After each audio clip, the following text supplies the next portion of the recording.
Hello there everyone, it's King Sloth and welcome back to another video. In today's video I'm going to be giving you tips and tricks and different exercises on how to get fit for your British military selection and also get an upper hand of the people who go to phase 1 basic training.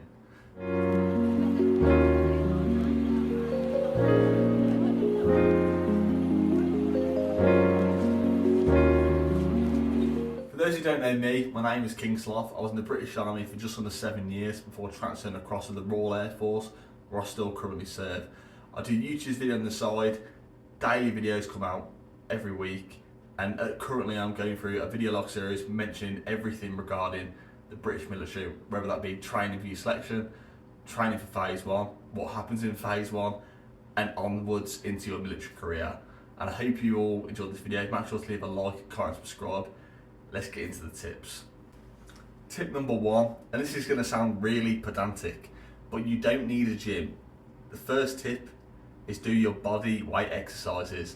The best 4 I'd say you can do are very well known in the military: press ups, sit ups, squats, and planks.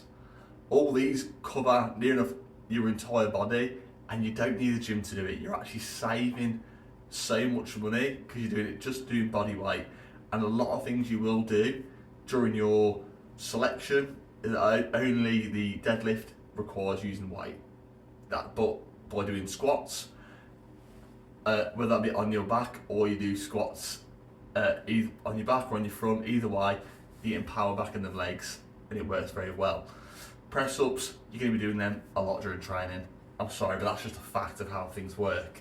Sit ups, once again, depending on the PTI, I had a PTI who hated giving out press ups and wanted to make people do sit ups. By the end of the time, your core's going to be shredded. Your chest is going to be killing. Planks is one of the most underrated exercises that you can do. The planks have so much strength for your core, your back, even sometimes your arms. I'm not gonna lie, like sometimes when I start to give up with my core, deactivate my core I'm working on, it starts to kill the arms, but it also tones out, which works very well. So that's tip 1, stick to body weight exercises. Step number 2, to get ready for the fitness tests. So say like you can either have a bleep test or you can have the 2K run. The bleep test, I recommend doing sprints, so fartlek training and hill sprints. Fartlek training, for those who don't know, is a bit like sprints, but it's over a prolonged period of time in my eyes. So for me, when I used to do fartlek training for my phase 1 training, it used to be, okay, I'm going to slow jog for 2 lampposts. So like first one, you run through one, run for the next one, and then you'd sprint to the next lamppost and do jog another 2, sprint again. And you keep doing that over different terrains. So I used to do that for about 1.5 miles, 2 miles. And by that, you work on your cardiovascular system, and that works very well. With regards to the hill sprints, that is just showing, I think to me, it used to make me mentally feel more prepared. Because if I can sprint up a hill to almost the same pace as a bleep test, I'm looking good. And it made you feel so confident. And it was good as well, because a hill sprint session is normally over very quickly because you're beating yourself. You want to have that session done. And that's what you need to do.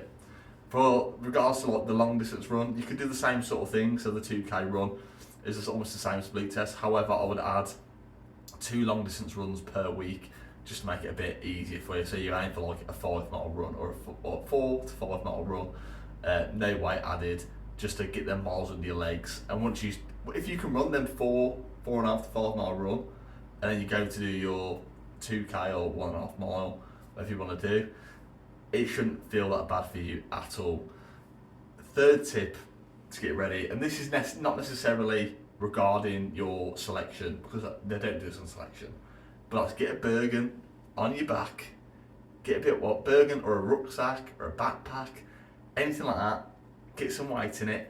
You would have to start with a lot, so I'd recommend normally to start with about 5 kilo just to start off with. And this is, a lot of people have done it, like people on the school run have spoke to me about this and said how much weight they've lost and how fitter they feel just walking with like 5 kilo weight in the bag, and they're walking like the school run and back. Then they're doing a couple of walks throughout the day, but carrying extra weight is a good way of tabbing, and it helps burn weight, helps keep you fit, and obviously when you're in the military, there will be a lot of carrying weight. That's a fact that you will do, especially like if you're army, you do a lot of tabbing. One of your fitness tests is a tab, so you've got to be prepared for that. And in phase one, you'll be doing a lot of walking with it, a lot of walking with weight. Not gonna lie, at all to you there. Step 4 is, so I've got step 1 was body weights. Step 2 was regarding the run and the bleep test. Step 4 was the tabbing with weight. Step 5, not gonna lie, this doesn't sound really pedantic, but before you go to your selection, before you go to your phase 1, make sure you're actually getting a good circadian rhythm. Listen out here. Circadian rhythm is where your body naturally gets into its natural rest cycle. So say rest cycle. So say for me, I would wake up at 6 a.m. and then by 12 I start to get a bit hungry. By 3:30 I'm at my best reaction time. When it hits about 6 o'clock or 6:30, that's when my melatonin starts releasing and starts getting me tired. So the best time to go for the gym is this certain time. But if you keep yourself into a good circadian rhythm of being okay, when I'm in phase 1, I'm probably gonna be going to sleep at this time, probably gonna be awake at this time. Obviously when you're in the field, it's very different. But getting yourself into a good sleep routine before you even get there is massive. Get used to waking up early, because it's gonna happen. And even on my phase 1 training, I'm not gonna lie, there's so many people that just couldn't get up. It's mate, you have job, we all have block jobs to do. Get up and I'm so tired, mate, I don't think I can do this or not. But I knew, I had kids already, so I was I'm already up. As soon as that first alarm went off on someone's phone around the room, it was okay, time to wake up. But that is a massive thing.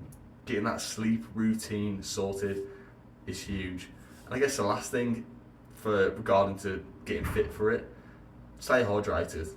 It helps massively. Just avoid alcohol. Just stick to water as much as you can. Avoid the alcohol because it affects you much longer than what you think it does. But it has been King Sloth. Hope you enjoyed this video. Hope you enjoyed it very much. Make sure to leave a like, comment and subscribe, and I'll see you all in the next one. Peace.